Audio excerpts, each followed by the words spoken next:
कहानी की स्टार्टिंग एक स्कूल से होती है जहाँ पर एक लड़का भाग रहा है। भागते भागते वो जेंट्स टॉयलेट के अंदर घुस जाता है।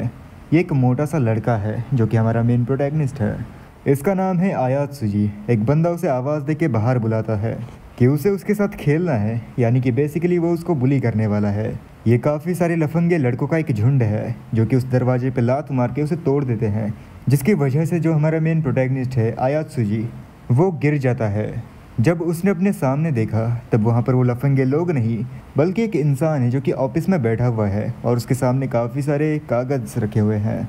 ये देखकर हमारा प्रोटैगनिस्ट आयात सुजी काफ़ी चौंका हुआ है क्योंकि वो जस्ट स्कूल के बाथरूम में था और वो यहाँ पर कैसे पहुँच गया। वो आदमी आयात सुजी को आवाज़ देता है। आयात सुजी भी उससे पूछता है कि आखिर वो कौन है और आखिर वो इस जगह पर कैसे पहुँच गया।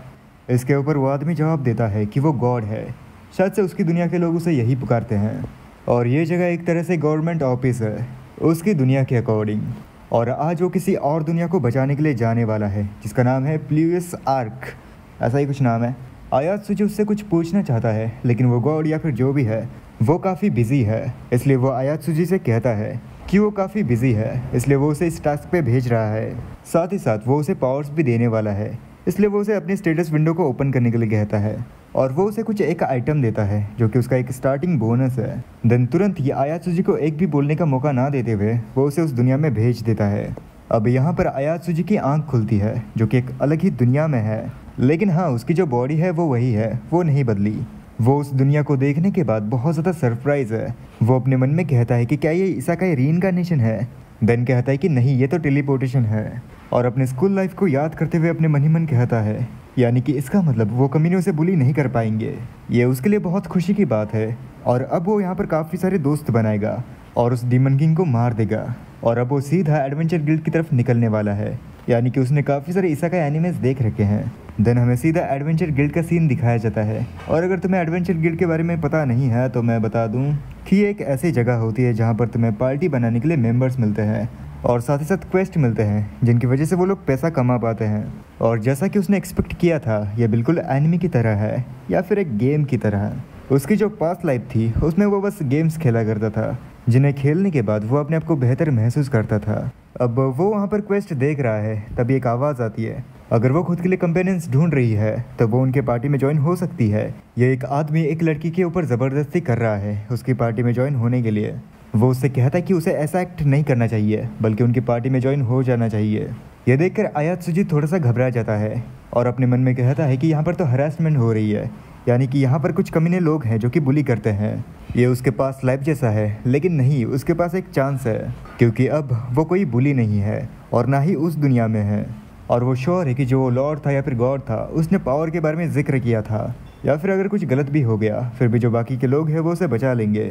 ये सोचते हुए वो तुरंत ही उन लोगों के बीच घुस जाता है, लेकिन उन लोगों को देख के वो लोग उसे मॉन्स्टर की तरह लगते हैं जिन्हें देखकर वो बहुत ज़्यादा घबरा जाता है। वो आदमी उससे कहता है आखिर इस मोटे की हिम्मत भी कैसे हुई। आयात सुजी डरते डरते उस लड़की को छोड़ने के लिए कहता है मगर ये बात उस आदमी को पसंद नहीं आती। वो उसके सिर को पकड़ता है और एकदम से नीचे पटक देता है। देन उसे मारते हुए कहता है ओए मोटे, तुझे पता भी है तू किससे बात कर रहा है? क्या वो उसके हाथों से मरना चाहता है? जब आयात सुजी अपने अगल बगल देखता है तब एक भी आदमी उसे बचाने के लिए नहीं आता। ये बात उसके लिए काफ़ी दर्दनाक है मगर तभी वहाँ पर एक लाइट ग्लो होती है। देन उसके सामने एक नोटिफिकेशन आती है जिसमें कि उसकी होली मैजिक शील्ड एक्टिवेट होने का नोटिफिकेशन है जो कि लेवल 1 की है। इसी के साथ एक और एबिलिटी अटैच्ड है जो कि है फिजिकल डैमेज रिडक्शन, वो भी एक्टिवेट हो जाती है। इस एबिलिटी की वजह से उसके ऊपर जो भी चोटें लगी थी वो हील हो जाती हैं। देन वो खड़ा हो जाता है और वो भी काफ़ी चौंका हुआ है। उन लोगों में से कुछ लोग पीछे मुड़कर देखते हैं और हाँ, उनमें से जो एक डीमन वाला है वो शायद से डीमन ही है क्योंकि शायद से थोड़ी देर पहले मैंने कुछ गलत बोल दिया था। जब वो लोग उसे देखते हैं तब वो लोग भी काफ़ी चौंक जाते हैं। आयात सुजी अपने मन ही मन कहता है आखिर ये क्या था। देन उसे सब कुछ वो याद आ जाता है कि कैसे वो नोटिफिकेशन ऑन हुई थी, लेकिन उससे पहले एक और नोटिफिकेशन आई थी कि क्या उसे वो स्किल एक्टिवेट करनी है या फिर नहीं। तब उसने मार खाते हुए उसे एक्टिवेट कर दिया था। अब फिर से एक और स्किल एक्टिवेट हो जाती है डबल पेबैक नाम से, और ये अटैक वो सीधा उन लोगों के ऊपर कर देता है जो कि काफ़ी ज़्यादा भयानक है। यह हमला ऐसा था कि मानो उस हमले ने आधे गिल्ड को भेद दिया हो। यह अटैक देखने के बाद वो सभी लोग काफ़ी हैरान हैं। इसी के बाद जो वो लड़की थी वो भी एक आदमी के ऊपर अटैक कर देती है और कहती है कि वो उसके रास्ते से हट जाए। और अपने आयात्सुजी से कहती है कि उसने काफ़ी अच्छा काम किया और आयात्सुजी से उसका नाम पूछती है, जिसके ऊपर आयात्सुजी भी बता देता है जो नाम उस लड़की को काफ़ी अच्छा लगता है। देन वो खुद को इंट्रोड्यूस करती है कि उसका नाम माइज़ू नाजुना है। इसी के साथ वो उसे अपने पार्टी में ज्वाइन होने के लिए कहती है, जिसे कि हमारा आयात्सुजी खुशी खुशी एक्सेप्ट कर लेता है और वो उसको अपने दोस्तों के साथ इंट्रोड्यूस करती है, जिन्हें देखकर आयात्सुजी न जाने क्यों डर जाता है और उन लोगों की आंखों से काफ़ी ज़्यादा चमक चौंधिया रही है। इसी के बाद आयात्सुजी नाजुना से कहता है कि वो उसकी इस रिक्वेस्ट को पास करना चाहेगा। आयात्सुजी कहती है कि आखिर क्यों, उसके दोस्त तो काफ़ी अच्छे हैं और वो उससे उनको इंट्रोड्यूस करना चाहती है, लेकिन आयात्सुजी ये कहते हुए भाग जाता है कि उसे ये नहीं करना और वो उसे माफ़ कर दे। वो लड़की उसे आवाज़ देती रह जाती है। देन कुछ टाइम बाद आयात्सुजी एक गली में आके पहुंच जाता है। वो काफ़ी ज़्यादा हाँप रहा है क्योंकि वो भाग के जो आया और अपने मन में कहता है कि वो अचानक से एक ग्लिटरिंग ग्रुप में ज्वाइन होने से मरते मरते बचा है, क्योंकि वो तब मेंटल स्ट्रेन से मरने वाला था। लेकिन अब वो सोलो ही स्टार्ट करने का प्लान करता है क्योंकि उसे यकीन है कि वो धीरे धीरे अच्छे दोस्त बना पाएगा। देन ऐसा ही 5 साल बीत जाते हैं। तब डीमन किंग का फाइनल फॉर्म हर्सल विक्सल गियर और आयात्सुजी का final form the lord of holy knights, ये दोनों आपस में लड़ते हैं, जिसमें कि आयात्सुजी जीत जाता है और कहता है कि फाइनली उसने डीमन किंग को हरा दिया। ये उसकी एक सोलो विक्ट्री है और उसे एक टाइटल भी मिलता है, the strongest socially awkward person. तो जबकि उसने डीमन किंग को हराया है तो यहाँ के जो लोग हैं वो उसे जरूर से चीयर करेंगे, ऐसा उसे लगता है। इसके बाद आयात्सुजी उस लॉर्ड के पास जाता है रिपोर्ट करने के लिए। वो लॉर्ड हंसते हुए उसका स्वागत करता है और उससे कहता है कि उसने काफ़ी अच्छी तरह से अपना मिशन कंप्लीट कर दिया और वो भी सिर्फ 5 साल में, जबकि इस टास्क की डिफ़िकल्टी हाई लेवल पे थी। इस पे आयात्सुजी मुंह बनाते हुए कहता है, हैं हाई डिफ़िकल्टी? देन वो उस लॉर्ड से पूछता है कि क्या ऐसा ही कुछ और वर्ल्ड्स भी हैं? इस पे वो लॉर्ड कहता है कि हाँ, और वो काफ़ी सारे वर्ल्ड्स का नाम लेता है जो कि काफ़ी डिफ़िकल्ट है। देन आयात्सुजी उसे रोकते हुए कुछ कहने की कोशिश करता है, मगर वो लॉर्ड उससे कहता है कि अब उसका घर लौटने का टाइम हो चुका है। ये सुनकर आयात्सुजी बहुत ज़्यादा चौंक जाता है। वो लॉर्ड उससे पूछता है कि आखिर वो इतना शॉक्ड क्यों है, क्योंकि अब तो वो अपने घर भी जाने वाला है। मगर आयात्सुजी कहता है कि नहीं, उसे अपने घर नहीं जाना। लेकिन लॉर्ड कहता है कि ये अलाउड नहीं है। लेकिन आयात्सुजी रोते हुए कहता है कि नहीं, उसे घर नहीं जाना। मगर लॉर्ड कहता है कि हाँ, उसे जाना ही पड़ेगा, ये रूल्स के अगेंस्ट है। आयात्सुजी ने कहा कि उसने लेवल अप करने के लिए काफ़ी ट्रबलसम फेसेस किए हैं, जिनके बारे में लॉर्ड को भी पता है और लॉर्ड को ये भी समझ आ रहा है कि वो कैसे फील कर पा रहा है। आयात्सुजी ने कहा कि उसने काफ़ी सारे इक्विपमेंट भी कलेक्ट किए हैं, जिस पे लॉर्ड कहता है कि हाँ, वो इक्विपमेंट भी लौटा दे उसे। ये कहने के बाद ही वो उससे सब कुछ छीन लेता है।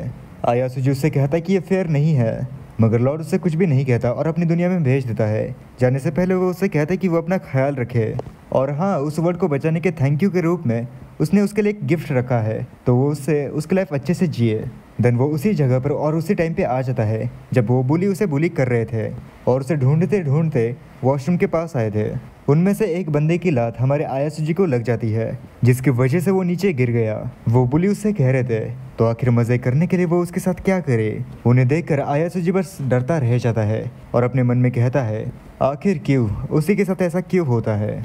वो भगवान से कहता है कि है भगवान, लेकिन जो वो बुली था वो उसे दूर फेंक देता है। देन एक और बंदा उसे मारते हुए कहता है कि आखिर वो जर क्या करना चाहता है। देन जो वो पुलिस का बॉस था वो उससे कहता है जैसा कि उसने प्रॉमिस किया था, क्या उसने वो पैसे ला दिए। आयात्सुजी हाँफते हाँफते उनसे कुछ कहता है, मगर उसी के बाद उसका सारा डर चला जाता है, क्योंकि अब वो एक हीरो है जिसने कि डीमन किंग को हराया था। और अगर वो डीमन किंग को इनसे कंपेयर करे तो डीमन किंग के सामने ये लोग कुछ भी नहीं है। वो बुली चिल्लाते हुए उससे कहता है, क्या उसने वो पैसे नहीं लाए। उसका ऐसा चेहरा देख के आयात्सुजी अपने मन में कहता है कि इनका चेहरा डीमन किंग से भी ज़्यादा डरावना लग रहा है, लेकिन फिर भी उसे लगता है कि जिस पावर को उसने उस दुनिया में कल्टिवेट किया था वो अभी भी उसके पास है। ये सोचकर वो उन लोगों के ऊपर हमला कर देता है और उनसे कहता है कि वो कोई भी पैसा नहीं देगा और उनके ऊपर दोबारा अटैक कर देता है। मगर अगले ही सीन में वो उन बुलिस के पैरों के नीचे होता है। एक बुली उसके पॉकेट से पैसे निकालता है और कहता है ये सिर्फ 10,000 येन है। वो जो पुलिस का बॉस था वो उसका चेहरा पकड़ते हुए कह रहा है कि वो चाहे कुछ भी कर ले, लेकिन वो उन लोगों को बीट नहीं कर सकता और उसकी इस पनिशमेंट के रूप में वो उन्हें कल 1 लाख येन देगा और उसे किक मार देता है। उसके साथ जो एक बंदा था वो उसे वहाँ से चलने के लिए कहता है। देन वो वहाँ से जाते हैं, लेकिन जाने से पहले वो उसे कहता है कि उसने अगर उन्हें पैसे नहीं दिए तो कल वो उसे मार देंगे। ऐसा ही कुछ टाइम बीतता है। मार खाने के बाद हमारा आयात्सुजी अपने क्लासरूम में आता है, लेकिन एक लड़की से वो टकरा जाता है। वो उससे माफ़ी मांगता है, लेकिन वो लड़की उसे कचरा कहती है। वो उसे सिर्फ देखता रह जाता है। देन वो अपने डेस्क पे आके बैठ जाता है और अपने मन ही मन कहता है कि वो 5 साल बाद यहाँ पर आया है, तो ये दुनिया उसे काफ़ी वियर्ड लग रही है। वो उसके सभी क्लासमेट्स को देखता है और अपने मन में कहता है कि वो मेंटली अब 22 साल का है। तभी एक लड़की उसे आवाज़ देती है और उससे पूछती है कि क्या वो ठीक है। इस लड़की का नाम आबिको है। वो लड़की उससे कहती है कि क्या ताकाहाशी और उसके गैंग ने उसे फिर से मारा, और अगर ऐसा है तो ये बिल्कुल भी मजाक की बात नहीं है, उसे टीचर को बता देना चाहिए। आयासुजी कहता है कि उसने अगर ऐसा कुछ किया तो ये उसके लिए उससे भी ज़्यादा बदतर हो जाएगा। आबिको कहती है कि लेकिन आयासुजी कहता है कि वो डरता है उन डेलिकेट से, यही एक परेशानी है। आबिको बस उसे देखती रह जाती है। देन आयासुजी कहता है कि लेकिन वो फिर भी ठीक है, उसकी बॉडी काफ़ी अच्छी है, और वो उसका शुक्रिया अदा भी करता है। देन वहाँ से चला जाता है। आबिको सिर्फ उसे देखती रह जाती है। अब यहाँ बाहर आके कहता है कि जो आबिको है वो काफ़ी काइंड है, वो दूसरों से बहुत ज़्यादा अलग है, और अपने मन ही मन सपने सजाते हुए कहता है कि काश ऐसी लड़की उसकी गर्लफ्रेंड होती। जहाँ उसके इस इमेजिनेशन में आबिको उसको आवाज़ दे रही है और आयासुजी कूल अंदाज में उसको रिप्लाई दे रहा है, लेकिन ये सिर्फ उसकी इमेजिनेशन है। अब यहाँ पर प्रेजेंट में वो कह रहा है कि ऐसा कभी भी नहीं हो सकता, क्योंकि वो एक पॉपुलर आइडल है और उसका ऐसा इमेजिन करना भी एक क्राइम है। अब कुछ टाइम बीतता है और शाम हो जाती है। देन आयासुजी अपने घर पहुंच जाता है। वहाँ पर वो किसी को देख के कहता है कि वो लोग उसकी चिंता ना करें, वो बिल्कुल ठीक है। यहाँ उसके मॉम डैड की तस्वीर लगी हुई है, यानी कि वो अब इस दुनिया में नहीं रहे, लेकिन फिर भी वो उनसे कहता है कि वो बस सीढ़ियों से गिर गया और वो कल ही ठीक हो जाएगा, इसलिए वो उसकी बिल्कुल भी चिंता ना करे। अब यहाँ वो अपने मन में कहता है कि उसने ये बोल तो दिया, लेकिन अपने मन ही मन उस बुली को याद करते हुए काफ़ी डर रहा है। वो उस दुनिया में सबसे स्ट्रॉन्गेस्ट था और इस दुनिया में सबसे वीकेस्ट, जबकि वो इस दुनिया में 5 सालों तक नहीं था, इसलिए वो इस दुनिया के बारे में काफ़ी कुछ भूल चुका है। बट जब वो फ़ोन में देखता है तब कुछ डाउनलोड होकर कंप्लीट हो चुका है। उसे इस ऐप के बारे में पता नहीं। उसमें एक स्टेप नाम का ऑप्शन है, लेकिन उसे ये याद ही नहीं कि उसने ये ऐप कब डाउनलोड किया था। लेकिन जब वो उस ऐप को देखता है तब वहाँ पर स्टेटस विंडो है, लेकिन उसके जो स्टैट्स है वो सारे के सारे लो है। मगर हाँ, जो स्किल पॉइंट्स है वो बहुत ज़्यादा है। वो उन पॉइंट्स को अपने अपीयरेंस, स्ट्रेंथ और बहुत सारी चीज़ों में लगा देता है। ऐसा ही करते करते वो अपने सारे के सारे स्टैट को 100 पे कर देता है और उसकी जो अपीयरेंस थी वो ऑलमोस्ट 1 लाख के बराबर है।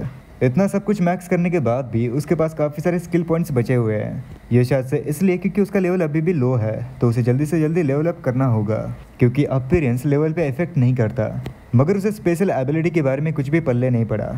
लेकिन अचानक उसे काफ़ी ज़्यादा नींद आने लगी और उसकी आंखें बंद हो जाती है, और जब वो अपनी आंखें खोलता है तब वो अपने मन ही मन कहता है कि क्या वो सो गया था, और आखिर ये क्या है। ये वो इसलिए कह रहा है क्योंकि उसकी जो नज़र है, यानी कि देखने की क्षमता, वो काफ़ी बढ़ चुकी है। जब उसने अपने आप को मिरर में देखा तब वो पूरी तरह से बदल चुका है। वो एक मोटे भद्दे लड़के से एक हैंडसम लड़का बन चुका है। इवन दो वो भी अपने इस रूप को देख के काफ़ी चौंका हुआ है। उसकी बॉडी एकदम से बदल गई, उसका चेहरा शार्प हो गया। उसे यकीन नहीं हो रहा कि यह सच में वही है। वो उस बड़े वाले मिरर की तरफ भागा। जब उसने अपने आप को देखा तब उसने कहा कि यह सच में वही है। उसने अपने आप को शांत करते हुए कहा कि यहाँ पर एक दूसरी दुनिया भी एग्जिस्ट करती है, तो उसके लिए ये अनरियलिस्टिक नहीं होना चाहिए। उसे एक बात समझ नहीं आ रही है कि ये इतना जल्दी कैसे हो सकता है। तभी उसकी नज़र उस ऐप पे पड़ी। उसे समझ आ गया कि ये उसी ऐप की वजह से है। वो उसके उस फ़ोन की तरफ भागा, लेकिन उन कपड़ों में उलझ कर वो वहीं पर गिर गया। उसने कहा कि आखिर अब स्कूल का क्या होगा। अब ऐसा ही कुछ टाइम बीता। उसने अपने स्कूल के कपड़े पहन लिए और वो काफ़ी खुश है कि जो स्कूल के यूनिफॉर्म्स है वो बाकी के स्टोर्स पे भी मिलते हैं। लेकिन प्रॉब्लम यह है कि क्या वो इस पर्सन को पहचान पाएंगे। अब जब वो स्कूल आया तब बाकी के लोगों का रिएक्शन काफ़ी देखने लायक है, खास करके लड़कियों का। उन्हें वो हैंडसम लग रहा है, कुछ को तो ये भी लग रहा है कि वो ट्रांसफ़र स्टूडेंट है, लेकिन कोई भी ये नहीं पहचान पाया कि वो हमारा आयासुजी है। कुछ लड़कियां तो ये देख रही थी कि वो कौन से क्लास में जाता है, मगर आयासुजी अपने क्लासरूम में आया। वो अपने मन ही मन कहता है कि सारे लोग बस उसी को ही देखते जा रहे हैं। वो अपनी डेस्क पे बैठते हुए कहता है, अरे यार एक ही दिन है, इसे स्किप करो। मगर तभी उसे बगल से आवाज़ आती है, जहाँ एक लड़की कह रही है कि वो शूटिंग को स्किप नहीं कर सकती। जो उसके सामने लड़का है वो उससे कहता है कि आखिर वो कब फ्री है। फिर ये आबिको है और वो लोग वही बुलीज़ हैं। आबिको उनसे कहती कि वो फ़िलहाल नहीं है। वहाँ पर जो बाकी के लड़के थे वो कह रहे थे कि इन लोगों ने फिर से शुरू कर दिया, कोई तो उस आबिको को बचाओ। कुछ ये कह रहे हैं कि वो लोग इस जगह को ख़राब कर रहे हैं, लेकिन उनको उनके हाथों से मरना भी नहीं है। आयासुजी को आबिको की काफ़ी चिंता होने लगती है। उसे वही मोमेंट याद आता है जब आबिको उसकी केयर कर रही थी। तो अब वो ऐसे ही नहीं बैठ सकता। वो उन लोगों के पास जाता है और उनको पुकारता है, जिसे अपने सामने देख के वो एक लड़का भी डर जाता है जो कि उनका लीडर था। उसे आयासुजी काफ़ी लंबा लगता है। वो उससे कहता है कि उसने उसे पहचाना नहीं, मगर आयासुजी उससे कहता है कि क्लास अब जल्दी शुरू होने वाला है तो वो, लेकिन इससे पहले ताकाहाशी उससे कहता है कि उसने उससे पूछा कि आखिर वो कौन है और उसे एक लात भी मारता है। आबिको आयासुजी को पहचान लेती है और उसका नाम लेती है। ये सुनकर वो सभी लोग चौंक गए। उन्हें यकीन नहीं हो रहा था कि ये वही आयासुजी है। आयासुजी डरते डरते उनसे कहता है कि हाँ वही आयासुजी है। उस बुली को इतना गुस्सा आता है कि वो आयासुजी के ऊपर हमला कर देता है और उससे कहता है कि क्या वो उसे मॉक कर रहा है, मगर उसका अटैक आयासुजी को लग पाता इससे पहले ही आयासुजी के अगल बगल का सब कुछ स्लो हो जाता है क्योंकि उसकी थॉट एस्केलेशन स्किल एक्टिवेट हो गई है। उसने अपने मन में कहा कि ये ऐसा फील हो रहा है कि ये उस दुनिया की स्किल है, लेकिन अभी क्यों। ये कहते कहते वो उस बुली को डॉज कर देता है, जो देख ताकाहाशी को काफ़ी गुस्सा आया। उसने उसके ऊपर फिर से अटैक किया, जो कि आयासुजी ने फिर से डॉज कर दिया और अपने मन ही मन कहा कि वो काफ़ी ग्लैड है कि उसने दोबारा उसे डॉज कर दिया। लेकिन वो एक बात से काफ़ी डरता है कि क्या हो अगर उसने उसे कुछ ज़्यादा ही मार दिया और वो सीरियसली हर्ट हो गया। ये बात उसके लिए काफ़ी बुरी होगी। अब वहाँ पर ताकाहाशी ने अपने आप को संभालते हुए कहा कि यहाँ पर जगह छोटी है इसलिए वो उसे मार नहीं पा रहा। ये झगड़ा आगे और बढ़ पाता इससे पहले ही वहाँ पर उनका जो टीचर था वो आ जाता है। वो उन सभी के ऊपर चिल्लाते हुए कहता है कि आखिर यहाँ पर क्या हो रहा है। वो सभी का नाम लेता है ताकाहाशी, सुजुकी, मगर वो हमारे अकात्सुकी को पहचान नहीं पाता। वेल इसका नाम ही याद नहीं आता इसलिए मैं इसको अकात्सुकी ही बोलूँगा। वो टीचर अकात्सुकी से पूछता है कि आखिर वो कौन है। ऐसा ही कुछ टाइम बीतता है और वो बुली उससे कहता है कि वो उसका चेहरा याद रख लेगा और उसे गाली भी देता है। देन सब कुछ शांत हो जाता है और यहाँ पर अकात्सुकी आबिको को कहता है कि वो उससे बाद में बात करेगा। आबिको भी इस पे मान जाती है। देन वो अपने डेस्क पे आके बैठ जाता है और अपने मन में कहता है कि ये काफ़ी डरावना था। अब ऐसा ही कुछ टाइम बीत जाता है और सारी की सारी क्लास की लड़कियाँ उसे घेर लेती है और उससे बहुत सारे सवाल पूछने लगती हैं, जैसे कि क्या सच में वही अकात्सुकी है। मगर उन लड़कियों को इस बात से बिल्कुल भी फ़र्क नहीं पड़ रहा था कि क्या सच में अकात्सुकी है या फिर कोई और, क्योंकि उससे ज़्यादा हैंडसम लड़का उन्होंने स्कूल में कभी भी नहीं देखा। कुछ तो उससे स्कूल ख़त्म होने के बाद हैंग आउट करने के लिए भी पूछ रही थी, लेकिन अकात्सुकी वहाँ से बाहर निकलता है और उनसे कहता है कि अभी उसे कहीं और जाना है। देन वो स्कूल के स्टेयर्स पे आके बैठ जाता है और अपने मन में कहता है कि उसने आज से पहले इतने सारे लोगों से कभी भी बात नहीं की थी और अभी वो जिस जगह पर है वो उसे काफ़ी अच्छी लग रही है क्योंकि वहाँ पर कोई भी नहीं है। लेकिन तभी उससे कोई कहता है ये काफ़ी बुरा है और ये जगह सिर्फ अकात्सुकी की नहीं है, ये कोई और नहीं बल्कि अबिका ही है। वो अकात्सुकी से कहती है कि वो उसके बगल में बैठने वाली है और उसके बगल में आके बैठ जाती है। देन उससे कहती है कि ये जगह काफ़ी शांत है। उसे अपने इतने पास देख के अकात्सुकी अपने मन में कहता है कि वो उसके काफ़ी करीब है। देन शर्माते हुए उससे पूछता है कि आखिर उसने कैसे पहचान लिया कि वही अकात्सुकी है।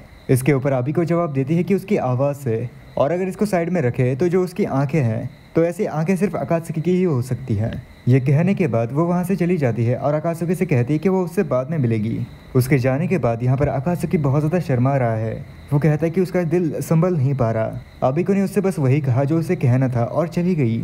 अब कुछ टाइम बाद हमें वॉशरूम का सीन दिखाया जाता है जहाँ पर वही बुली लोग हैं। वो अपने में ही अकात्सुकी को लेकर बातें कर रहे हैं कि उस हैंडसम लड़की की वजह से उसका दिमाग काफ़ी ख़राब है। दूसरा बंदा कहता है कि क्या वो अकात्सुकी का कोई रिलेटिव है। इस पे तीसरा वाला कहता है कि उसे कैसे पता होगा। जो पहले वाला था वो कहता है शायद उन्हें स्कूल के बाद उसे पकड़ना चाहिए और उसे मारना चाहिए, जिसके ऊपर दूसरा आदमी भी एग्री करता है। मगर जो ताकाहाशी है वो उन्हें कुछ दिखाते हुए कहता है कि उसे हम बाद में देखेंगे, पहले उन्हें ये देखना चाहिए। उसके टैबलेट में अबिको की ही तस्वीर है जिसे देखकर उसकी लाल टपक रही है। वो उनसे कहता है क्या उन्हें ये पसंद नहीं आया, लेकिन उन दोनों के भी ठड़क साफ साफ दिख रही है। ताकाहाशी कहता है कि आज वो आबिको को संभालेंगे। वो दोनों उससे पूछते हैं कि आखिर वो ऐसा कैसे करेंगे। इस पर ताकाहाशी कहता है कि इसकी चिंता वो ना करे क्योंकि उसने सारी प्रिपरेशंस पहले ही कर रखी है। अब ऐसा ही कुछ टाइम बीतता है। हमें क्लासरूम का सीन दिखाया जाता है जहाँ पर आबिको अपना सामान बैग में भर रही है। तभी जो उनमें से एक बुली था वो उसे आवाज़ देता है। आबिको भी उसका रिप्लाई देती है। देन वो लड़का उससे कहता है कि उसे उससे कुछ बात करनी है। इस पर आबिको पूछती है कि क्या। देन हमें अकात्सुकी को दिखाया जाता है। जब वो बाहर देखता है तब वहाँ पर आबिको और वही लड़का चल रहे हैं। अकात्सुकी दूर से ही आबिको को पहचान लेता है। अब यहाँ पर आबिको उसके पीछे चल रही है और अपने मन में कहती है कि क्या वो सच में यहीं पर है। उसने कहा था कि वो ऑफिस का मैनेजर है और वो चलते चलते स्कूल गेट के अपोजिट जा रहे हैं। यूजुअली वो आबिको को फ़ोन पे ही कांटेक्ट करता है, लेकिन आज उसने कहा कि उसका फ़ोन ख़राब हो गया है। अब यहाँ पर उनका पीछा अकात्सुकी कर रहा है। वो अपने मन में कहता है कि आखिर वो कहाँ जा रहे हैं और आखिर कि वो उन्हें फॉलो कर रहा है, मगर वो फिर भी क्यूरियस है। जब वो उस लड़के को नोटिस करता है तब उसे याद आता है कि ये ताकाहाशी का ही एक पार्टनर है। मगर तभी वो दोनों उसकी आंखों के सामने से गायब हो जाते हैं। वो कहता है कि आखिर वो कहाँ गए। वो लड़का उसे एक रूम के पास लाता है और उससे कहता है कि वो अंदर ही है। वो उसे ये कहते हुए ढकेलते जा रहा है कि ये अर्जेंट है, तो वो उन्हें ऐसा ही वेट करता हुआ नहीं छोड़ सकते। अभी को कहती कि अंदर तो पूरी तरह से अंधेरा है, लेकिन फिर भी वो उसे अंदर ढकेल देता है और बाहर से वो रूम लॉक कर देता है। जब अभी को अंदर आ जाती है तब पीछे से एक लड़का उसे पकड़ लेता है। ये वही ताकाहाशी और उसके साथी हैं। उन्हें देखकर अभी को काफ़ी चौंक जाती है, लेकिन ताकाहाशी उसे ज़ोर से पकड़ लेता है। देन हवस भरी आवाज़ में उससे कहता है कि ये काफ़ी अमेजिंग है, तो वो इसे बस एंजॉय करे और मज़े ले। मगर आबी को उसे रुकने के लिए और छोड़ने के लिए कहती है, लेकिन ताकाहाशी उसके करीब आते हुए कहता है कि वही तो उन्हें इनवाइट करती है, तो इतना तो बनता है। वो शायद उसके गाने या फिर किसी वीडियो के बारे में बात कर रहा है, मगर आबी को सिर्फ बचाने के लिए चिल्लाती है। तभी जो गेट था उसे कोई तोड़ देता है। ये देखकर वो बुली भी चौंक जाता है। वो कहता है कि आखिर वहाँ पर कौन है। ये कोई और नहीं बल्कि हमारा आकात्सुकी ही है। वो आते ही आबिको को आवाज़ देता है। जब उसने आबिको को देखा तब वहाँ पर आबिको रो रही है। उसे इस हालत में देखकर उसके सारे एक्सप्रेशन बदल जाते हैं। ताकाहाशी उससे पूछता है कि आखिर वो कौन है और अब वो उसे मार देगा। आकात्सुकी कहता है आजमा के देख लो। इसी के बाद वो चिल्लाते हुए कहता है कि आ जाओ। इसी के बाद वो सारे लोग उसके ऊपर अटैक कर देते हैं, लेकिन आकात्सुकी उनके ऊपर 3 स्किल्स एक्टिवेट कर देता है। सबसे पहले तो वो उनके अटैक को डॉज करता है, जिसकी नोटिफिकेशन उसे चली जाती है और काफ़ी सारे इन्हांसमेंट उसे मिल जाते हैं। 5 सेकंड के लिए उसकी जो पावर है वो बहुत ज़्यादा बढ़ जाती है। इसी का फ़ायदा उठाते हुए वो एक बंदे के पेट के ऊपर मार देता है, जिससे वो बंदा वहीं पर नॉकआउट हो जाता है। उसके ऊपर पीछे से एक बंदा किक मारता है, लेकिन आकात्सुकी उस किक को ब्लॉक कर देता है और एकदम से घुमा देता है, जिससे उसकी कुछ और पावर्स भी एक्टिव हो जाती हैं। देन उसे सीधा दीवार पे फेंक देता है। इससे वहाँ की चीज़ों का इम्पैक्ट भी उसके ऊपर हो जाता है और वो बंदा भी नॉकआउट हो जाता है। अब लास्ट में सिर्फ वही बुलीज का लीडर बचा हुआ है, जिसकी आकात्सुकी की फाइट देख के पहले से ही फट रखी है। मगर फिर भी उसने अपना चाकू निकाला और आकात्सुकी से कहा कि अब वो उसे यहीं पर मार देगा और एकदम से आकात्सुकी के ऊपर अटैक कर देता है। मगर उसके हर एक अटैक को आकात्सुकी बड़े आराम से डॉज कर देता है। देन एंड में बहुत सारी पावर कलेक्ट करके आकात्सुकी उसके ऊपर एक पंच मार देता है। मगर आकात्सुकी बस यहीं पर नहीं रुकता। उसे इतना गुस्सा आ गया था कि वो उसके चेहरे के ऊपर बहुत सारे पंच मारता है। बस यही नहीं बल्कि जो 10 कॉम्बोज थे, यानी कि जो न्यू स्किल उसने अनलॉक की, वो भी उसके ऊपर यूज़ कर देता है और उसे सीलिंग से यानी कि ऊपर पे भिड़ा देता है। और जब नीचे गिरता है तब भी उसके ऊपर काफ़ी ज़्यादा इम्पैक्ट होता है, लेकिन अभी भी वो बुली बोलने की हालत में है। वो उसे गाली देता है और उससे पूछता है कि आखिर वो कौन है। उसे लगता है कि आकात्सुकी ने उसे पैसे देकर हायर किया है, मगर उसकी गलतफहमी दूर करते हुए आकात्सुकी उससे कहता है कि वही आकात्सुकी है। वो बुली पड़े पड़े कहता है अभी भी वो यही कह रहा है। वो इस बात को याद रखेगा और वो ज़रूर से मरेगा उसके हाथों से। देन ताकाहाशी भी नॉकआउट हो जाता है और आकात्सुकी की जो लेवल थी वो भी लेवल अप हो जाती है। तभी आबिका आकात्सुकी को आवाज़ देती है, साथ ही साथ वो उसे कहती कि वो काफ़ी स्ट्रांग हो गया है। देन आकात्सुकी ने जब अगल बगल देखा तब वो भी काफ़ी परेशान हो गया। उसने उसी परेशानी में कहा कि शायद उसने कुछ ज़्यादा ही कर दिया। आबिका कहती कि लेकिन क्यों, उसने तो कहा था कि वो उनसे डरता है। आकात्सुकी ने कहा कि हाँ वो उनसे डरता है, मगर आबिका को उसकी इतनी चिंता है, यहाँ तक कि जब वो परेशानी में था तब भी वो उससे बात करती थी, तो आखिर वो ऐसा क्यों ना करे। इस पे आबिका कहती कि ये इतना भी स्पेशल नहीं था, मगर आकात्सुकी कहता कि हाँ ये उसके लिए स्पेशल था। भले ही वो उन लोगों से डरता हो, लेकिन इस सिचुएशन पे वो अपनी नज़रें फेर नहीं सकता था, क्योंकि वो ये नहीं चाहता कि आबिका भी उनसे डरे। ये सुनकर आबिका काफ़ी खुश हो जाती है। वो उससे कहते कि वो सच में काफ़ी काइंड है। आकात्सुकी कहता है कि नहीं ऐसा नहीं है। आबिका कहती कि हाँ ऐसा ही है और वो काफ़ी डिफेंडेबल है उसके लिए भी, और तो और ये उसके लिए भी काफ़ी स्पेशल है। देन वो उसका शुक्रिया अदा करती है। ये देखकर आकात्सुकी चौंधिया जाता है। देन अब यहाँ क्लासरूम में कुछ लड़कियाँ बातें कर रही हैं कि क्या उन लोगों ने सुना सेकेंड ईयर में एक कुल अपर क्लासमैन है। दूसरी लड़की कहती है कि सच में ये किसने नोटिस नहीं किया होगा, क्योंकि उसने तो उसे सुबह ही स्कूल यार्ड में देखा था, जो कि उसे भी काफ़ी हैंडसम लगा। वहाँ पर एक पीले बाल वाली लड़की भी है जो कि उनकी बातें सुन रही है। आगे वो लड़कियाँ ऐसे ही आकात्सुकी के बारे में बातें करती हैं, बट जो पीले बाल वाली लड़की थी वो उनसे पहले तो हाई कहती है। देन उनसे कहती है कि एक रात में कूल बनना ये ज़रूर से आकात्सुकी है ना, मगर ये बिल्कुल ऐसा है किसी और दुनिया में रीइंकार्नेट होना। ये लड़की भी काफ़ी मिस्टीरियस लग रही है। अब यहाँ आकात्सुकी अपने घर में है, जो कि अपने मन में कह रहा है कि क्या ये सारी गलती उस आदमी की नहीं है, यानी कि उसी लॉर्ड की। उसी की बदौलत वो अपनी उस दुनिया की पावर्स को इस दुनिया में यूज़ कर पा रहा है। तो अगर वो ठीक से सोचे तो उसे एक नोटिफिकेशन भी आई थी लेवल अप होने की, तो वो देखता है कि क्या इससे कुछ बदला भी है। देन जब उसने अपने स्टैट्स देखे तब वो 100 से बढ़ चुके हैं, लेकिन वो उन स्टैट्स को अपने स्किल पॉइंट से बढ़ा देता है और वो स्किल्स पॉइंट अब और भी ज़्यादा बढ़ गए हैं। मगर उसे चिंता है कि कहीं इसकी वजह से उसका बैलेंस एडजस्टमेंट ख़राब ना हो। आगे उसके सामने स्पेशल एबिलिटी का नोटिफिकेशन आया, जिसके अंदर उसकी इन्फॉर्मेशन है कि ये एबिलिटीज़ होस्ट की कैपेबिलिटी पे होगी और हमें इसके बारे में और ज़्यादा जानने की ज़रूरत नहीं है क्योंकि ये नेक्स्ट लेवल पे ओपन होगी। तभी उसके मन में एक सवाल आया कि आखिर वो लेवलअप कैसे करेगा। इसी का जवाब उसके नोटिफिकेशन में आ जाता है कि उसे लेवलअप करने के लिए क्रिमिनल्स या फिर बुलीज को हराना होगा। इसी की वजह से उन बुलीज को हराने के बाद उसका लेवलअप हुआ, लेकिन अब उसे लगता है कि ये शायद उसके लिए इम्पॉसिबल है क्योंकि उसे बुलीज और क्रिमिनल्स के चक्कर में नहीं पड़ना है और अब वो इन फाइटिंग जैसे मामलों के बजाय एनिमे देखना चाहेगा। वो इन 5 सालों के बाद पहली बार एनिमे देख रहा है तो उसकी एक्साइटमेंट साफ साफ दिख रही है। इस एनिमे का नाम है मैजिकल गर्ल्स कांट स्माइल। यह उसका फेवरेट एनिमे है, जिसे देखने के बाद वो काफ़ी ज़्यादा खुश है और अब वो अपने स्कूल में भी उसी एनिमे के बारे में सोच रहा है। मगर लड़कियां उसका पीछा नहीं छोड़ती, वो उसी के अगल बगल घूमती है और उससे पूछती हैं कि क्या वो उनके साथ लंच करेगा। एक तो उससे पूछती है कि क्या वो उसके घर जाएगा। उन्हें देखकर आकाश काफ़ी परेशान हो जाता है और अपने मन ही मन कहता है कि क्या ये हर रोज़ उसे झेलना पड़ेगा। तभी वहाँ पर आबिको आ जाती है जो कि उसे गुड मॉर्निंग बोलती है, जिसके ऊपर आकाश भी उसको गुड मॉर्निंग बोलता है। और आखिर वो यहाँ कैसे, जिस पर आबिको ने जवाब दिया कि वो कल वाले इंसिडेंट के लिए उसका शुक्रिया अदा करने के लिए आई है। मगर तभी उसे 2 लोगों की बातें सुनाई देती है जो कि उसी सीरीज़ के बारे में बातें कर रहे हैं। आकाश को उन बातों के अंदर बहुत ज़्यादा इंटरेस्ट आ रहा है, सिवाय आबिको के। गधा आकाश को उस कन्वर्सेशन का पार्ट बनना है। उन दोनों की बातों से हमें पता चला कि उस सीरीज़ में जो एक लड़की है जिसके लिए आकाश इतना तरस रहा है, उसकी वॉइस एक्टर इस स्कूल में पढ़ती है। लेकिन यहाँ आबिको जो उससे अच्छी अच्छी बातें कर रही है उसके ऊपर आकाश का बिल्कुल भी ध्यान नहीं है, इसलिए वो उसे एकदम से आवाज़ देती है। वो सुनने के बाद आकाश अपने होश में आया। आबिको ने कुछ ऐसा एक्सप्रेशन बनाते हुए उससे कहा कि क्या उसने उसकी बात सुनी, जो कि नो डाउट उसने नहीं सुनी, इसलिए उसने उससे माफ़ी मांगी। मगर आबिको ने कहा कि वो कल वाले इंसिडेंट के लिए उसका शुक्रिया अदा करना चाहती है, इसलिए स्कूल ख़त्म होने के बाद वो उसे बाहर मिलने के लिए बुलाती है और ये भी कहती है कि उसे दूसरों की बातें अच्छे से सुननी चाहिए।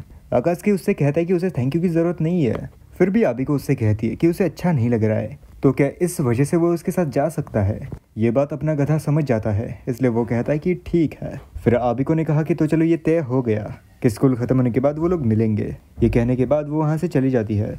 पीछे से आकाश अपने मन में कहता है कि वो वंडर है कि क्या उनकी कन्वर्सेशन हो भी पाएगी। आगे हमारा सीन हमारे इन 3 छपरियों के ऊपर शिफ्ट हो जाता है, जिनके सामने एक बंदा है। वो उनसे कहता है कि उसे उन लोगों से कुछ बातें करनी है, जिसके मुंह में एक सिगरेट है। वो जो छपरियों का लीडर है वो उसका नाम लेता है, जो कि है उटानो। उटानो कहता है तो वो सभी लोग एक बंदे से हार गए जिसका नाम है आकाश की। ये सुनकर वो तीनों छपरी डर जाते हैं। आगे उटानो एक बंदे से कहता है आखिर वो क्या चुनता है, अपनी जुबान या फिर आँख, जिस पर वो बंदा उससे रहम की भीख मांगता है। उटानो कहता है शायद उसकी आँख ही ठीक रहेगी, मगर वो बंदा डरते हुए उससे कहता है कि वो जुबान चुनता है और उसके ऊपर रहम करे। जब उस बंदे ने अपने जुबान को आगे किया तब उटानो ने अपने उंगलियों से उसे उसकी दांतों के अंदर पिचका दिया, जिससे कि वो बहुत ज़्यादा चीखता है। देन वो उन दोनों से पूछता है कि वो क्या चुनते हैं, जिसके ऊपर उनका जवाब भी सेम रहता है कि वो भी जुबान ही चुनेंगे। उटानो कहता है इसमें कोई भी फ़र्क नहीं है, वो दायां हाथ और बायां हाथ में कौन सी उंगलियां चुनता है। वो उसे जल्दी से चुनने के लिए कहता है। इस पर उस बंदे ने कहा कि वो राइट हैंड का लिटिल फिंगर और लेफ्ट हैंड का इंडेक्स फिंगर चुनता है। ये सुनते ही उटानो उसकी वही उंगलियां तोड़ देता है। आगे उटानो उनसे कहता है कि उसने सुना कि उन्होंने एक लड़की के ऊपर हाथ डाला, तो क्या उन्हें ये पता नहीं कि लड़की के ऊपर हाथ डालने के बाद उसका नतीजा क्या होता है। वो दोनों ही छपरी उस ताकाहाशी नाम के लड़की के ऊपर अपनी उंगलियां करते हैं और कहते कि ये सब कुछ करने के लिए उसने ही उन्हें कहा था। ताकाहाशी भी काफ़ी डर गया, उसने उन दोनों को चुप रहने के लिए कहा। उटानो उसकी तरफ चलते हुए आता है और उससे कहता है कि उसके पास 2 चॉइस है। ताकाहाशी इतना डर गया कि वो उससे रहम की भीख मांगता है और उससे कहता है कि ये अगली बार ऐसा नहीं होगा, मगर उटानो उसे माफ़ करने के मूड में बिल्कुल भी नहीं है। वो उससे कहता है कि अगर बात ऐसी है तो क्या उसे उसकी सारी की सारी उंगलियां छीन लेनी चाहिए। ताकाहाशी डरते हुए कहता है कि नहीं, वो भी वही चुनता है, लेकिन उटानो उसका हाथ पकड़ लेता है और उसे बड़े ज़ोर से प्रेस करके उसके पैरों के ऊपर लात मार देता है। फिर अपने हाथों से उस सिगरेट को जलाता है, यानी कि उसके पास भी कोई पावर है। आगे उसने उनसे आकात्सुकी के बारे में पूछा कि आखिर वो कैसा बंदा है, लेकिन वो छपरी उसका जवाब नहीं देते। इस पर वो गुस्से में उनसे कहता है जब कोई उनसे बात कर रहा हो तो उसे उनका जवाब देना चाहिए। पीछे से ताकाहाशी उससे कहता है उसकी बात के ऊपर बिलीव करना काफ़ी डिफ़िकल्ट होगा, लेकिन कुछ टाइम पहले वो काफ़ी मोटा हुआ करता था, लेकिन एक ही रात में वो अचानक से हैंडसम और काफ़ी पावरफुल हो गया। उटानो उसकी ये बात सिगरेट की कश मारते हुए सुन रहा है। बट यहीं पर हमारा सीन शिफ्ट हो गया। अब यहाँ पर वही पीले बाल वाली लड़की है जो कि आकात्सुकी के बारे में पूछने के लिए आई है, जिसके ऊपर एक लड़की उससे कहती है। तो यहाँ पर आयोरी आई है, यानी कि एक काफ़ी पॉपुलर लड़की है। वो उसे वहीं पर रुकने के लिए कहती है और अंदर चली जाती है। देन जब आबिको और उसकी नज़र मिलती है तब आयोरी वहाँ से चली जाती है, पता नहीं क्यों। उसी के सामने से वही 3 छपरी आ रहे हैं, मगर सभी लोग बस उन्हीं की तरफ देख रहे हैं। इसलिए उनमें से एक छपरी सभी को कहता है कि उनकी तरफ वो लोग ना देखें। जब वो लोग आकात्सुकी के क्लासरूम में जाने वाले होते हैं, उससे पहले आयोरी पीछे की तरफ तिरछी नजर मारती है। देन वो सभी छपरी एकदम से उस दरवाजे को खोलते हैं और आकात्सुकी को आवाज़ देते हुए कहते हैं कि क्या वो 1 मिनट के लिए उनके पास आ सकता है। आकात्सुकी परेशान होते हुए उससे कहता है क्या हो अगर वो इसे रिफ्यूज़ करे। इस पर ताकाहाशी ने जवाब दिया अगर उसने ऐसा करने की सोचा तो उसके सामने जो भी आएगा वो उन सभी को नॉकआउट करते जाएगा। आकात्सुकी उससे कहता है कि ठीक है, वो उसके साथ आएगा, लेकिन वो चाहता है कि वो यहाँ पर किसी को भी हर्ट ना करे, जिसके ऊपर वो भी मान जाता है। और वहाँ से बाहर निकलने के बाद वो उससे कहता है कि वो टॉप फ्लोर पर जा रहा है, तो वो बस उन्हें ही फॉलो करे और जो बाकी के लोग हैं वो उन्हें घूरना बंद कर दे। यहाँ आबिको भी आकात्सुकी के लिए काफ़ी परेशान हो रही है। अब यहाँ टेरेस पे आने के बाद आकात्सुकी उनके बीच खड़ा रहता है। अबे लड़की है क्या? उटानो उससे पूछता है कि क्या वही आकात्सुकी है और उसे यहाँ पर बुलाने के लिए वो उससे माफ़ी मांगता है। आकात्सुकी उससे पूछता है कि आखिर उसने यहाँ पर उसे क्यों बुलाया है। उटानो कहता है कि उसे कुछ चेक करना है और सभी को उसे नॉकआउट करने के लिए ऑर्डर दे देता है, जो सुनने के बाद सभी लोग उसके ऊपर हमला कर देते हैं। मगर हमारे आकात्सुकी की वो स्किल एक्टिवेट हो जाती है, जिसके बाद वो सभी को धोबी पचाड़ दे देता है और एक ही मुक्के में सभी को नॉकआउट करते हुए जा रहा है। ऐसा ही काफ़ी मुक्केबाजी करने के बाद वो सभी लोग नॉकआउट हो जाते हैं। उटानो कहता है यहाँ पर कंफर्म करने की कोई भी ज़रूरत नहीं थी। आकात्सुकी लेवल अप होके 6 पे पहुँच गया। उसकी स्पेशल एबिलिटी भी अनलॉक हो गई, लेकिन ये स्पेशल एबिलिटी को चेक करने का टाइम नहीं है। उटानो उसकी तरफ आते हुए कहता है ये काफ़ी बढ़िया था। देन हंसते हुए उससे कहता है ये किसी भी इंसान की टेक्निक्स नहीं थी। जो सुन आकात्सुकी बहुत ज़्यादा चौंक जाता है, मगर उटानो एकदम से उसकी जगह से गायब हो जाता है और आकात्सुकी के पेट के ऊपर अपनी किक से वार करता है, लेकिन आकात्सुकी उसके किक को ब्लॉक करता है, लेकिन उड़ता हुआ पीछे चला जाता है। उसके एक स्किल की वजह से वो आराम से वहाँ पर लैंड हो गया। यहाँ आबिको भी टेरेस पे आ जाती है और आकात्सुकी को आवाज़ देने ही वाली थी, मगर इससे पहले उसे पीछे से कोई पकड़ लेता है और चुप कर देता है। ये कोई और नहीं बल्कि आयोरी है। वो उसे चुप रहने के लिए कहती है क्योंकि ये काफ़ी खतरनाक हो सकता है। वो अपने मन में कहती है जैसा कि उसने सोचा था, वो थोड़ा बदल गया है, लेकिन वो आकात्सुकी है जिससे कि वो उस दुनिया में मिली थी और उसका अपोनेंट एओआई हाई स्कूल का लीडर है। उटानो आकात्सुकी से कहता है शायद उसके बेसिक स्टैट आकात्सुकी से ज़्यादा है। आकात्सुकी उससे पूछता है कि आखिर वो कौन है। तभी आयोरी अपने मन में कहती है आकात्सुकी ने बॉडी इन्हांसमेंट और मूवमेंट को फास्ट करने के लिए एक्सेलरेशन का यूज़ किया है, यानी कि ऐसा ही उसके अपोनेंट ने भी किया है। अब यहाँ उटानो सीधा सीधा उससे कहता है यहाँ पर किसी को भी बेवकूफ़ बनने की ज़रूरत नहीं है, वो भी उसी की तरह है, एक दूसरी दुनिया में जाके आया हुआ इंसान। ये सुनकर आकात्सुकी काफ़ी चौंक जाता है। उटानो उससे उसके कलर के बारे में पूछता है, लेकिन ये कलर क्या होता है इसके बारे में आकात्सुकी को बिल्कुल भी पता नहीं है। जो सुन उटानो उसकी तरफ घूर के देखता है। यहाँ पर आयोरी भी अपने मन में कहती है कि ये मैच यहीं पर ख़त्म हो गई। दूसरी दुनिया से आने के बाद उसे अपने कलर के बारे में ही पता नहीं है। उटानो उसके ऊपर काफ़ी हंसता है। देन उससे पूछता है कि क्या उसने अपनी स्पेशल एबिलिटी अनलॉक नहीं की है। आकात्सुकी अपने मन ही मन कहता है स्पेशल एबिलिटी यानी कि जो अभी अभी उसने अनलॉक की है, लेकिन उसके बारे में उसे कुछ भी पता नहीं। उटानो कहता है उसने अभी तक काफ़ी ज़्यादा एक्सपीरियंस गेन किया है इन छोटे छोटे कीड़ों को मार के। देन वो अपना एक स्पेल बोलता है, ये वाला, ये उसकी डायमेंशन की एबिलिटी है। इस एबिलिटी की वजह से उसका सराउंडिंग उसके इन्फ्लुएंस में आ जाता है। उटानो उसे दिखाता है कि यही उन दोनों के लेवल के बीच डिफरेंस है और शायद ही वो ऐसे कैसे बंदे से हारेगा जिसे कि सिस्टम के बारे में कुछ पता ही नहीं। वहाँ पर चारों तरफ आग फैल जाती है, जो देखकर ये लड़कियाँ काफ़ी चौंक गई। आकात्सुकी बस उसके सामने सरप्राइजली खड़ा रहता है। उटानो उससे कहता है अब वो यहाँ पर सब कुछ सेटल कर लेगा। आकात्सुकी बस चौंकते हुए कहता है आखिर यहाँ पर हो क्या रहा है। पीछे से आयोरी कहती है ऐसा नहीं हो सकता, स्पेशल एबिलिटी का यूज़ करना, वो भी इस जगह पे। पीछे से आबिको टीचर को बुलाने के लिए जा रही है, लेकिन यहाँ पर उटानो एक और स्पेल एक्टिवेट कर देता है, fallen leaves of cherry blossom. इसकी वजह से जो चेरी ब्लॉसम्स के पत्ते हैं वो जलते हुए सभी तरफ फैल जाते हैं और उनकी लपटों की वजह से डैमेज मिलता है। उटानो कहता है शायद अब उसका लक काफ़ी चमक गया है और ये दूसरी दुनिया से आया हुआ कमीना उसके फोर्स को अच्छे से ताकत देगा। देन वो आकात्सुकी से उसका अंडरलिंग होने के लिए कहता है। आकात्सुकी उन लफ्टों के अंदर से कहता है वो सपने देखना बंद कर दे, जो सुनकर ओटानो स्किल को और ज़्यादा बढ़ा देता है, जो लेवल 3 होने के बाद hell of the burning leaves बन जाता है। इसकी वजह से अकात्सुकी को बहुत ज़्यादा डैमेज पहुंच रहा है। वो दर्द के मारे चिल्ला उठता है। उसके ऐसे चीख सुन के ओटानो उससे कहता है अगर वो उसका अंडरलिंग बन जाता है तो वो उसके लिए ये नरक जैसी गर्मी बंद कर देगा। अकात्सुकी उन लफ्टों के अंदर से कहता है चुप हो जा, वो ऐसा सपने में भी नहीं करेगा। ओटानो कहता है वो काफ़ी रेजिस्टेंट है। क्या वो फ्लेम से रेजिस्टेंट है या फिर क्या वो ब्लू डायमेंशन से रिटर्न हुआ है? यहाँ अकात्सुकी उस गर्मी को ज़्यादा देर तक नहीं सह सकता था। वो अपने मन में कहता है वो ऐसे लोगों को कभी भी ज्वाइन नहीं करेगा जो कि दूसरों को बुली करते हैं और उनके साथ कुछ गलत व्यवहार करते हैं। वो इसके बजाय मरना पसंद करेगा। तभी उसके पास एक नोटिफिकेशन आता है कि उसकी स्पेशल एबिलिटी यूजेबल हो गई है। एक और नोटिफिकेशन आती है जिसके अंदर लिखा है द वन ब्राइट मेथड। इसे एक्टिवेट करने के लिए उसे वॉइस कमांड देनी होगी। ओटानो उससे कहता है उसका रजिस्ट करके कुछ भी फ़ायदा नहीं है, वो उसके सामने हार ही जाएगा।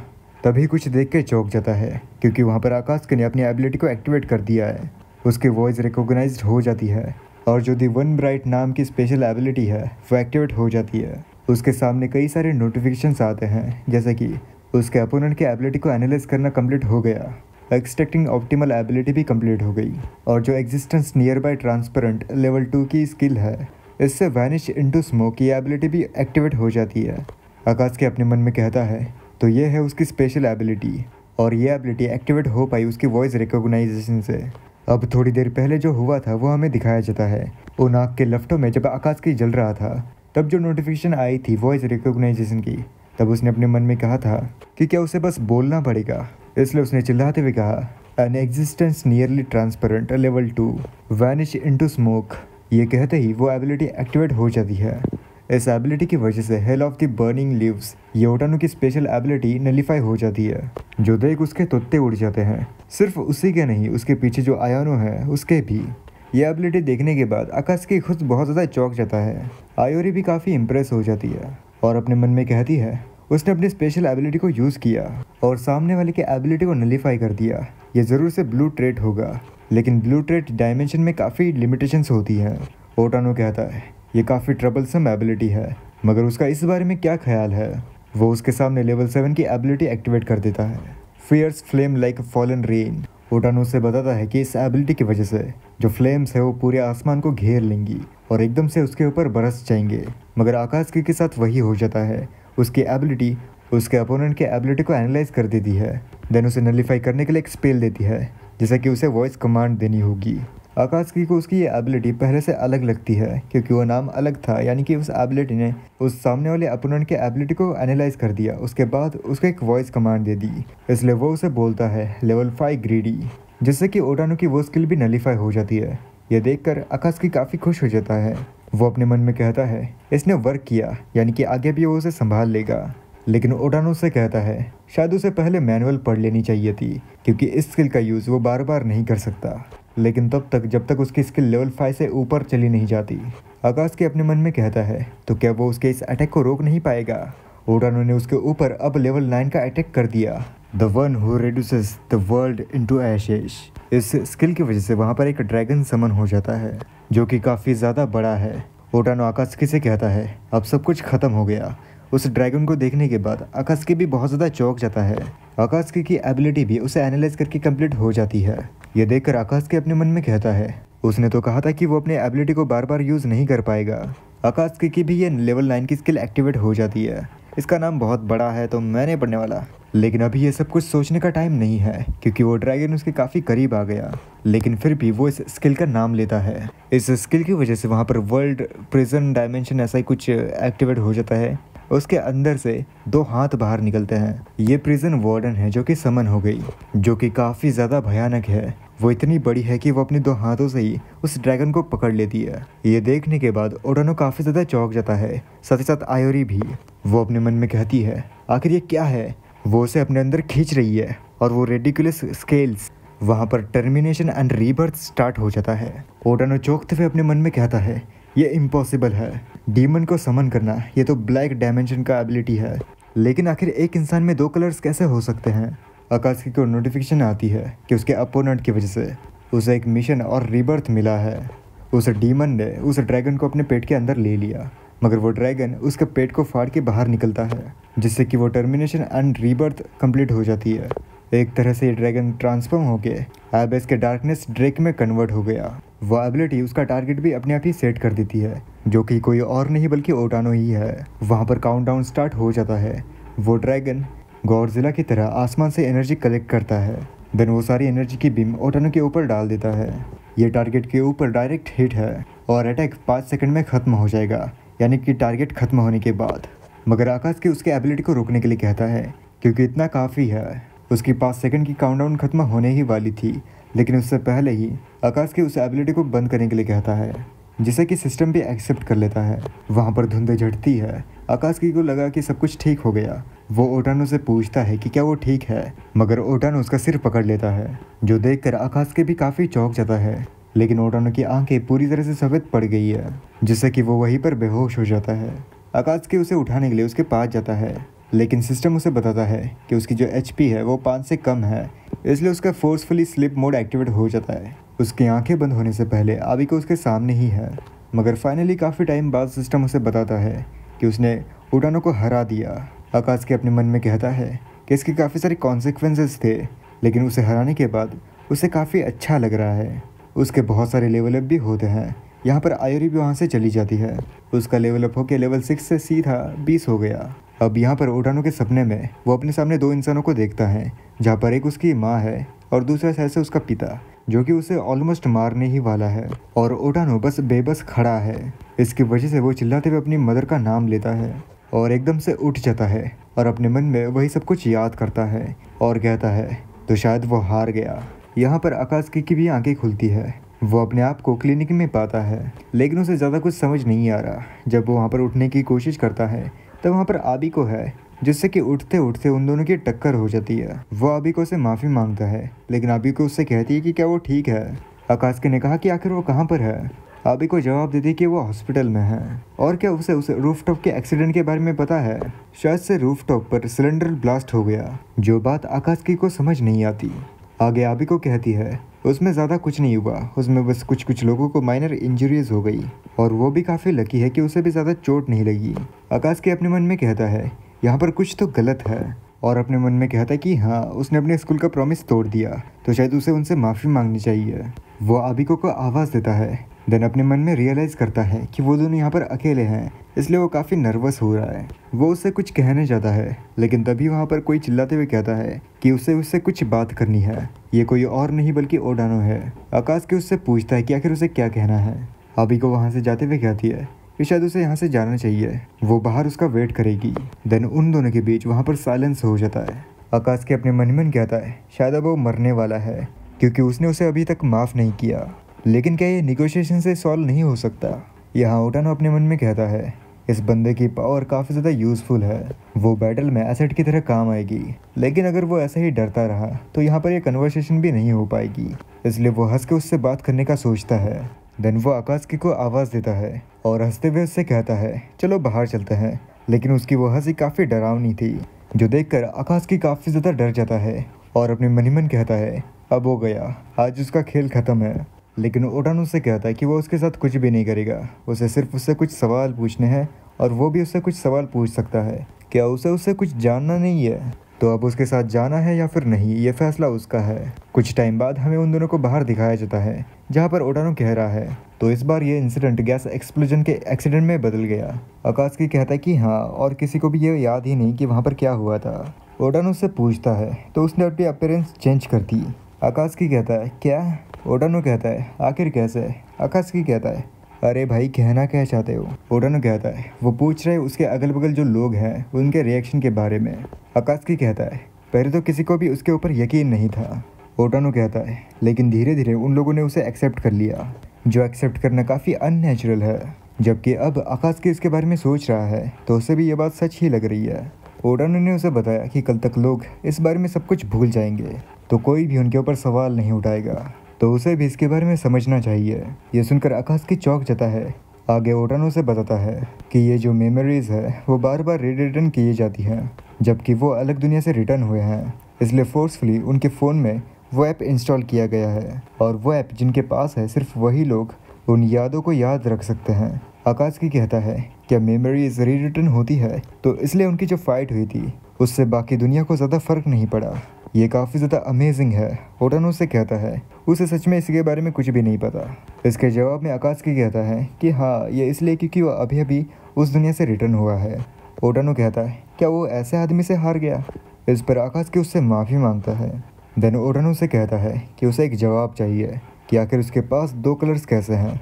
आकाश कहता है कि ये बात उसे भी जाननी है, और जिन कलर्स के बारे में उसने सुना था, ब्लैक और ब्लू, तो उसे याद नहीं कि उसने ये कब चूज़ किए थे। ओटानो से बताता है कि ये जो कलर्स होते हैं ये उसके उस वर्ड को डिटरमाइन करते हैं जहाँ से वो जाके आया है। जैसा कि ओटानो रूबल डायमेंशन में जाके आया है, जिसे कि रेड डायमेंशन भी कहा जाता है, लेकिन आकाश की ब्लू और ब्लैक दोनों ही कलर्स यूज़ कर पा रहा है, यानी कि वो 2 दुनियाओं को क्लियर करके आया है। बट ये तो इम्पॉसिबल है। आकाश कहता है वेल, ये कलर्स उसके उस सर्कमस्टेंसेस की वजह से आए थे। ओटानो उससे उस दुनिया के बारे में पूछता है जहाँ से वो ट्रांसफ़र होके आया। आकाश उस वर्ल्ड का नाम बताता है कि उसका नाम प्लीवियस आर्क्स है। ओटानो कुछ सोचता है, देन उससे कहता है प्लीवियस आर्क्स, ऐसा तो 7 कलर डायमेंशन में कोई भी वर्ल्ड नहीं है। देन एकदम से चौंकते हुए कहता है ऐसा नहीं हो सकता, कलर से भरी हुई दुनिया, वो तो सबसे हाई डिफ़िकल्टी वाला वर्ड था जहाँ से कोई भी वापस नहीं आया। आकाश कहता है अच्छा, इसी के बारे में वो लॉर्ड भी कह रहा था। ओटानो उससे हिलाते हुए पूछता है कि आखिर वहाँ पर कितने लोग थे जिनके साथ वो गया था। आकाश को कुछ समझ नहीं आता। आगे ओटानो से हिलाते हुए कहता है क्या वहाँ पर कुछ और भी लोग थे जिनके पास काफ़ी ज़्यादा एबिलिटी थी। आकाश कहता है अरे थम जा भाई, वो अकेला ही गया था और उसने अकेले ही उस वर्ल्ड को क्लियर कर दिया। ये सुनकर ओटानो काफ़ी ज़्यादा हंसने लगता है। आकाश के पीछे से कहता है इसमें हंसने वाली कोई भी बात नहीं है, बस उसके साथ कोई भी नहीं आया। ओटानो कहता है वो सच में काफ़ी पावरफुल है। आकाश कहता है ये काफ़ी कॉम्प्लिकेटेड लग रहा है। आकाश अपने फ़ोन में देखता है और कहता है अब तो ये सच में एक गेम की तरफ फील हो रहा है। ओटानो उससे कहता है आखिर क्या हुआ। देन आकाश अपने फ़ोन को उसकी तरफ दिखाते हुए कहता है ये है उसकी स्पेशल एबिलिटी का एक्सप्लेनेशन।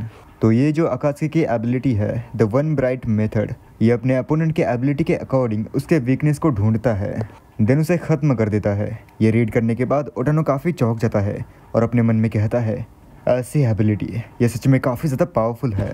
आकाश उससे कहता है क्या ये रोने वाली बात थी। ओटानो कहता है ऐसे एबिलिटी के बाद उसका हारना तो तय ही था, लेकिन हाँ, उसके इस एबिलिटी का अगर किसी और को पता चला तो ये सुसाइडल होगा। और दूसरी बात, उसके स्पेशल एबिलिटी का अपोनेंट के स्पेशल एबिलिटी के अनुसार कलर को बदलना ये काफ़ी अनफेयर है। इस बात पर आकाश सिर्फ हंसता है। ओटानो कहता है यह ऐसी बात नहीं है जिस पर उसे हंसना चाहिए, और एबिलिटीज़ के अंदर म्यूचुअल कॉम्पेबिलिटी भी होती है, और दूसरों को उसके एबिलिटी के बारे में पता होना ये एक बहुत बड़ी गलती साबित होगी, खास करके उनके लिए जो कि अभी अभी दूसरी दुनिया से रिटर्न हुए हैं।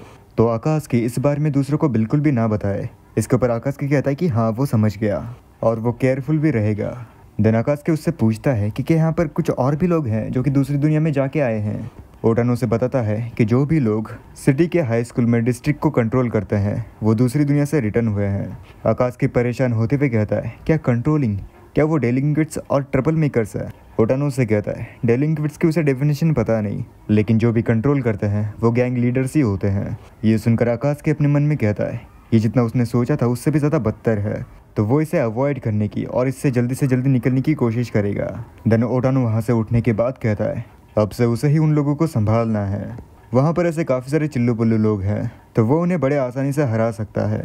ये सुनकर आकाश चौंक जाता है, मगर ओटानो आगे उससे कहता है जबकि उसने उसके एबिलिटी के बारे में उसे बताया है तो इसके रिटर्न में वो भी उसे कुछ बताएगा। हमेशा लेवल 10 की स्किल यूज़ करते टाइम उसे केयरफुल रहना होगा, क्योंकि इसका इफेक्ट बहुत ज़्यादा इमेंस होता है, लेकिन इसके बाद वो अपने पावर को कुछ टाइम के लिए यूज़ नहीं कर पाएगा। आकाश उसे कुछ कहना चाहता है कि वो इसे क्यों यूज़ करेगा, लेकिन ओटानो उसकी बात नहीं सुनता। वो कहता है रूमर्स तो ये भी हैं कि लेवल 10 के आगे भी लेवल्स है, लेकिन इसे मैनेज करके एक्वायर्ड करना काफ़ी ज़्यादा डिफ़िकल्ट है, इसलिए अभी के लिए वो रेस्ट कर सकता है। देन कुछ सोचते हुए कहता है क्या कुछ और भी बचा है। हाँ। तभी आकाश चिल्लाते हुए उससे कहता है कि 1 सेकंड के लिए वो रुक जाए और उसकी बात सुने, आखिर वो उनसे डील क्यों करेगा। ओटानो कहता है क्योंकि वो उनके ग्रुप का लीडर बन चुका है, इसलिए उसे ही संभालना होगा। आकाश अपनी तरफ इशारा करते हुए कहता है कि क्या वो। देन शॉक के मारे चिल्ला पड़ता है। अब ऐसा ही कुछ टाइम बीतता है। यहाँ पर आकाश अपने स्कूल जा रहा है, लेकिन जाते टाइम ओटानो की वही बात याद कर रहा है कि वो उनके ग्रुप का लीडर बन गया। यही बात सोचते हुए वो अपने मन में कहता है वो ज़रूर से मजाक कर रहा होगा, पीछे तो लड़कियाँ मरे जा रही है। लेकिन वो अपने मन में कहता है उसे नहीं लगता कि बाकी के डेलिंक्विट्स उसे एक्सेप्ट करेंगे, लेकिन फिर भी ये ठीक है, वो अपनी ज़िंदगी नॉर्मल स्कूल लाइफ जैसे जिएगा। उसका ऐसा चेहरा देख के लड़कियाँ तो पूरी पागल हो जाती हैं। अब यहाँ पर वो सभी पुलिस आकाशी का इंतज़ार कर रहे थे।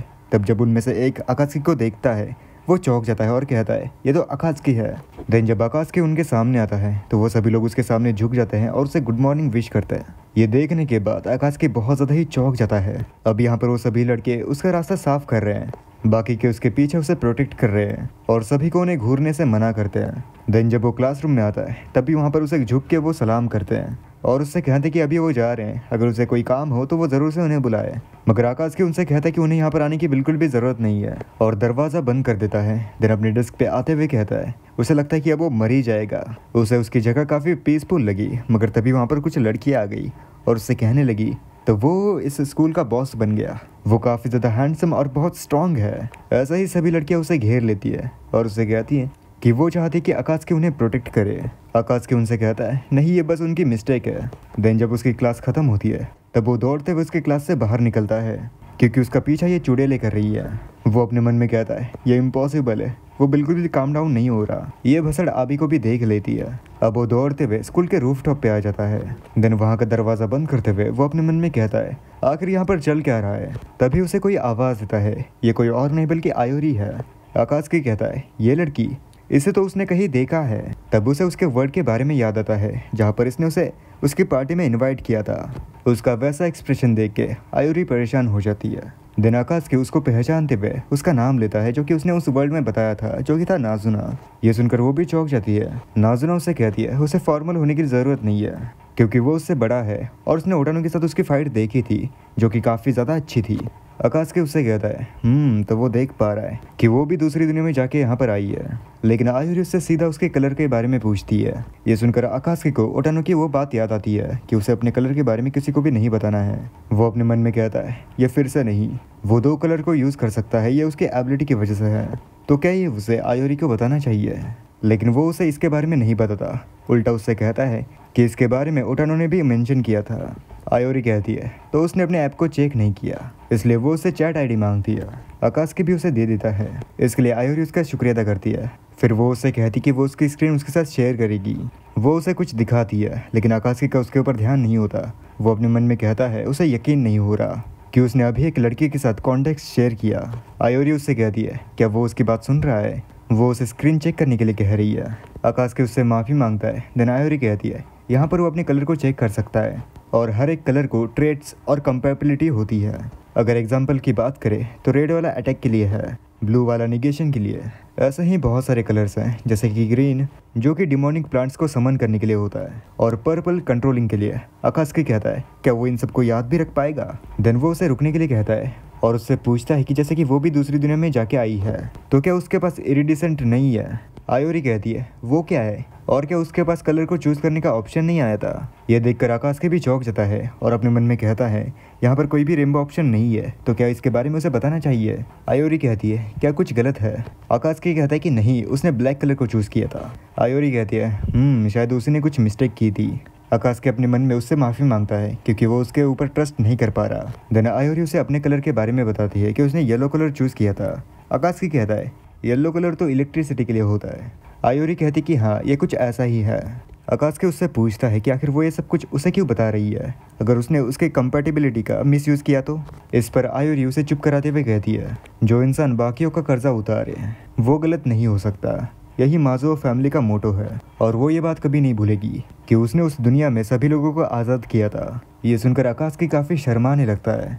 देन आयोरी उसे आवाज़ देती है और उससे कुछ कहने वाली थी लेकिन वो वहीं पर रुक जाती है। इस पर आकाशी चुप खड़ा रहता है। आगे वो वहाँ से जाते हुए कहती है कि अब वो यहाँ से जा रही है। आकाशी बस उसे जाते हुए देखता रह जाता है। तभी उसे कुछ स्ट्रेंज फीलिंग होती है। वहाँ कोई उससे कहता है ओह तो वो भी दूसरी दुनिया में जाके यहाँ पर आई है। ये कोई और नहीं बल्कि ओटानो है जो कि उसके सामने जंप लगा देता है और उससे कहता है ये काफ़ी सरप्राइजिंग है ना। आकाशी अपने मन में कहता है हाँ लोग बस उसकी ज़िंदगी में आए जा रहे हैं। देन वो कहता है लेकिन येलो कुछ नहीं कर सकता। आकाशी पूछता है क्या।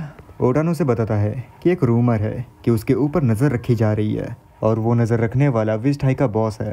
आकाशी कहता है क्या बॉस। ओटानो कहता है कि हाँ, अब वो गेस कर सकता है कि वो लोग भी दूसरी दुनिया में जाके आए हैं। यहाँ पर आयोरी काफ़ी ज़्यादा परेशान लग रही है। और बस इसी के साथ ये वीडियो यहीं पर ख़त्म हो जाती है। और हाँ, इस मानवा के जितने भी चैप्टर्स हैं मैंने इसी वीडियो में कवर कर लिए। और जैसे ही इस मानवा के और 4 चैप्टर्स आ जाएंगे मैं उन्हें एक्सप्लेन कर दूंगा। तो चलो मिलते हैं नेक्स्ट वीडियो में।